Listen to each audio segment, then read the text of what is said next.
Assalamualaikum warahmatullahi wabarakatuh. Halo sahabat-sahabat semuanya, sehat semua mudah-mudahan. Hari ini kita akan membahas seputar kesehatan jasmani dan mental. Di mana topik kali ini adalah bagian daripada mata diklat pelatihan dasar calon pegawai negeri sipil. Pada kesempatan yang berbahagia ini, saya akan memaparkan seperti apa sebenarnya konsep kesehatan jasmani dalam pelaksanaan tugas kita sebagai pegawai negeri sipil. Lalu bagaimana pengertian kesehatan jasmani sendiri, kebugaran jasmani dan olahraga, kemudian pola hidup sehat dan gangguan kesehatan jasmani. Seperti yang kita ketahui bersama, berdasarkan Undang-Undang Kesehatan Nomor 36 Tahun 2009 disebutkan bahwa kesehatan itu adalah sebagai keadaan sehat, baik secara fisik, mental, spiritual, maupun secara sosial, yang memungkinkan setiap orang untuk hidup produktif secara sosial dan ekonomi. Sehingga dalam Undang-Undang Nomor 36 Tahun 2009 ini, kita mengacu tidak hanya secara fisik, tetapi juga harus dilihat secara mental, spiritual, dan yang lebih baik lagi adalah secara sosial. Sedangkan definisi kesehatan jiwa dalam Undang-Undang Kesehatan tahun 2014 disebutkan bahwa kondisi di mana seorang individu dapat berkembang secara fisik, mental, spiritual, sosial, sehingga individu tersebut menyadari kemampuan sendiri, dapat mengatasi tekanan, dapat bekerja secara produktif, dan mampu memberikan kontribusi untuk komunitasnya. Sehingga orang yang dalam kategori ini dinyatakan sebagai orang yang memiliki kesehatan jiwa yang paripurna.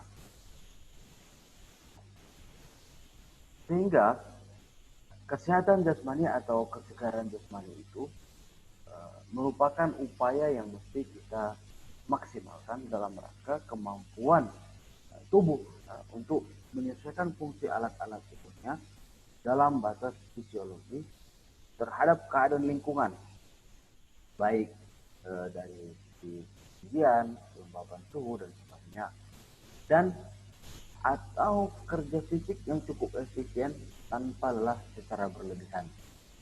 Sehingga pengertian kesehatan jasmani ini menjadi tolak ukur bagi seorang pegawai negeri sipil ketika ia mendapatkan tugas dalam kegiatan sehari-hari. Sehingga kita bisa melihat bahwa di dalam tubuh yang sehat, pikiran yang sehat, maka hidup itu akan bahagia atau happy life. Lalu bagaimana hubungannya dengan kebugaran jasmani? Kebugaran jasmani dan olahraga, maka ini ditinjau berdasarkan makna daripada kebugaran itu sendiri, itu sebagai kemampuan seseorang untuk melakukan pekerjaan ataupun tugasnya sehari-hari dengan mudah tanpa merasa kelelahan yang berlebihan, atau barangkali masih mempunyai sisa waktu atau cadangan tenaga untuk menikmati waktu senggangnya, tentu untuk keperluan-keperluan yang mendadak.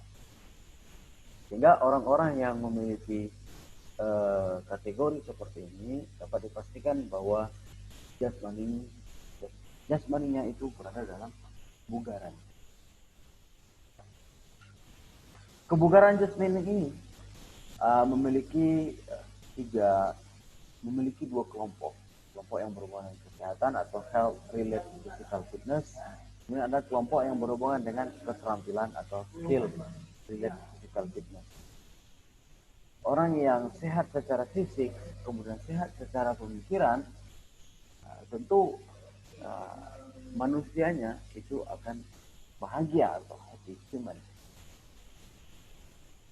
Berdasarkan referensi yang kita tinjau dari Republika, ada beberapa cara ataupun langkah bagaimana kita bisa memulai pola hidup sehat itu. Yang pertama yang bisa kita lakukan adalah tentu dengan memaksimalkan olahraga, atau barangkali yang bisa kita lakukan adalah memeriksa kesehatan secara rutin, gunakan konsep 4 sehat 5 sempurna, kemudian biasakan hidup bersih dan sehat, hindari minuman keras, bila perlu kita tidak usah mengkonsumsi rokok. Kemudian bagaimana gerakan pola hidup sehat ini agar terus menjadi bagian yang tidak terpisahkan dalam dimensi kehidupan kita?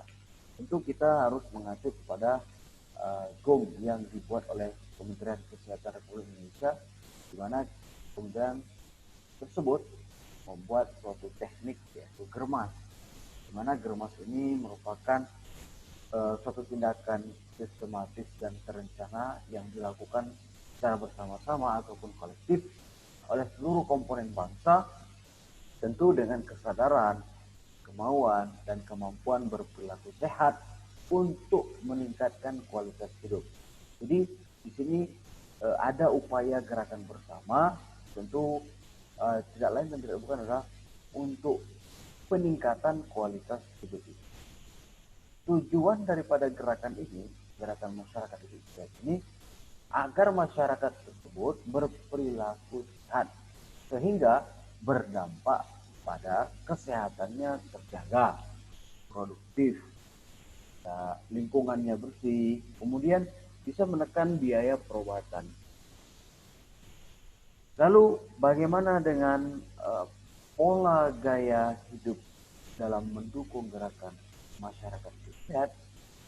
Tentu kita bisa melakukan kegiatan-kegiatan untuk meningkatkan kebugaran diri kita. Dan siapa yang bertanggung jawab dalam gerakan germas ini? Yang paling bertanggung jawab adalah kita semua, yaitu seluruh lapisan masyarakat, baik individu, keluarga, masyarakat, akademisi, dunia usaha, organisasi masyarakat, ataupun yang lebih dikenal dengan NGO, non-government organization. Tentu kita semua bertanggung jawab untuk mempraktekkan pola hidup sehat sehari-hari, menggerakkan institusi dan organisasi masing-masing dalam rangka melaksanakan gerakan masyarakat hidup sehat.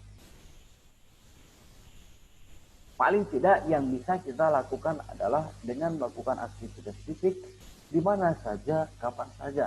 Yang paling sederhana di rumah kita bisa melakukan perjalanan, jogging, keliling rumah.